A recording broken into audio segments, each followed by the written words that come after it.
welcome to ScienceGal Aquatics. I'm Carrie, and in today's video, today I want to share with you some tips for keeping guppy fish, so stay tuned. Welcome to ScienceGal Aquatics, your place for guppy love and more. Sharing the good, the bad, and the unexpected adventures of fish keeping. Let the show start in 3, 2, 1. Enjoy! So I have kept so many different types of guppies for many years now. Fancy guppies along with endlers since childhood. And along the way, I've picked up on a few tips for caring for them that I would like to share with you today. And a few things that I wouldn't necessarily recommend you doing when keeping guppies. So today I did want to share with you a good list of some helpful tips in no particular order that's helped me breed and keep guppies throughout the years. And a few things, again, that I wouldn't necessarily do. But make sure you do subscribe to ScienceGal Aquatics and make sure you stay tuned to the very end, because if I've left anything off the list, feel free to leave it down below. But for now, let's go take a look at some guppies. The first topic I would like to talk about is tank size. And when talking about guppy fish, I have kept guppies in many different tank sizes over the years, from an extra small 1 gallon to my largest, currently a 55-gallon guppy tank. And what I've learned, honestly, is get the largest aquarium you can. In my experience, anything smaller than a 10-gallon is challenging due to the frequent fluctuations. Generally, at least for myself, it's just overall harder to keep balanced. 10 gallons are the smallest aquarium, in my opinion, that does well consistently. 20 long tanks also work exceptionally well for breeding and caring for guppy fish. If you happen to be new to the hobby, the first significant tip I can give you is get to know the nitrogen cycle very well. Make sure your new aquarium is fully established and cycled before adding any new fish. But when it comes to setting up your guppy tank, there's really no wrong way to do this. Guppy fish are hardy and they do well with many different parameters. The most important recommendation I can give you with setting up a guppy fish tank is work within the water parameters you have. You will have a much more enjoyable time in this hobby if you work with what you have versus worrying about chasing numbers. Guppy fish do, however, they do like harder water. Personally, I think guppies do well in about 76 to 78 degrees Fahrenheit, and the pH of the fish room does usually fall about 7.4. And a huge suggestion, again, I can give you is test your water and work within the water parameters you have. But when setting up your guppy tank, try to work outside the box and find materials outside like rocks, leaves, and sticks. Or experiment with different substrates. Don't get stuck inside the box like I did, and never try new ideas when setting up a guppy tank.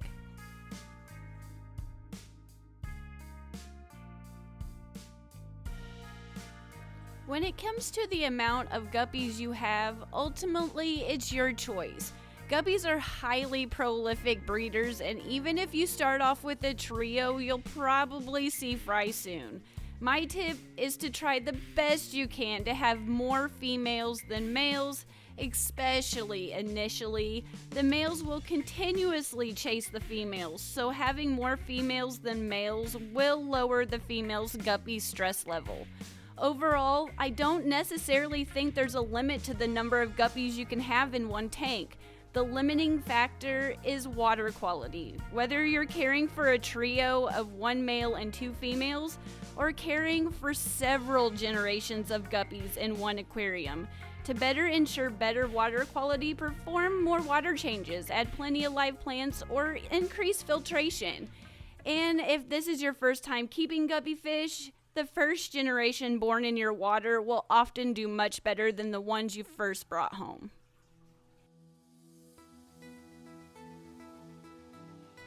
Some more helpful advice when it comes to caring for guppy fish in general is to reduce the stress level of the aquarium as much as possible. Avoid mistakes like I have made in the past and provide plenty of hiding spots. Avoid nippy, aggressive tank mates and turn off the light each night so they can rest. These are some simple ways to lower the stress level of the tank. Adding live plants provides excellent benefits to the aquarium's overall health, while at the same time giving the guppy fry and females a place to hide. The females do need a break from the relentless male guppies. However, if you have plastic decorations, that's okay too. The most important thing is to provide an environment for the guppy fish to experience no threat. I will always recommend adding live plants over plastic, but use what you have access to. The tip is just make the guppies feel as peaceful as possible, allowing them to feel absolutely no threat, and you will have beautiful, colorful guppies. Something else to keep in mind, another tip when it comes to caring for guppy fish is remembering they are omnivores. They do best when fed a variety of plant and animal protein foods in their diet. The guppies in my fish room seem to do amazingly well when fed twice a day, a smaller amount of food at a time. Flake food will always be my staple in the fish room, but don't entirely rely on one type of flake food. I also give the guppies frozen foods once every few weeks. Typically, it's frozen baby brine shrimp, and it's only occasionally. Some of my everyday go-to high-protein foods that I feed are bug bites, the small granule made from insect larvae, and Extremes krill flakes. Again, try to feed a smaller amount more often. Don't throw in a ton of fish food just whenever you remember to feed like I've done in the past. It just creates more problems. So I just wanted to share this with you and recommend setting up a good feeding schedule that works best for you. The last tip I can give you is something I still struggle with at times. Do not over clean your aquarium. Constantly cleaning and gravel vacuuming isn't always the right thing to do. You need beneficial bacteria to have a well-established, healthy aquarium. I have been water changing lately 10 to 15% every 2 weeks or so and using plant fertilizers, but what works for me might not work for you. No matter the experience level, I recommend you learn the nitrogen cycle forwards, backwards, and sideways, and watch and discover what works best for you and your aquarium.